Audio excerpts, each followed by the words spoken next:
নারী চরিত্রের জট খুলতে যাওয়া যুবক আজ ক্লান্ত।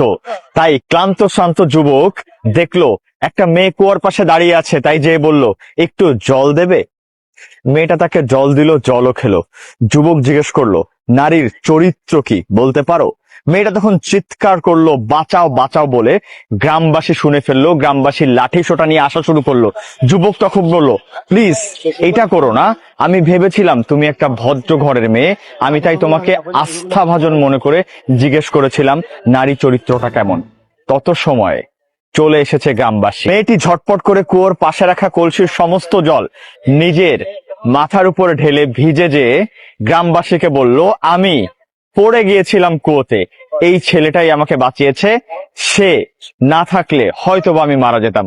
গ্রামবাসী শুনে খুব খুশি হলো, তাকে পুরস্কৃত করলো, সম্মান জানালো।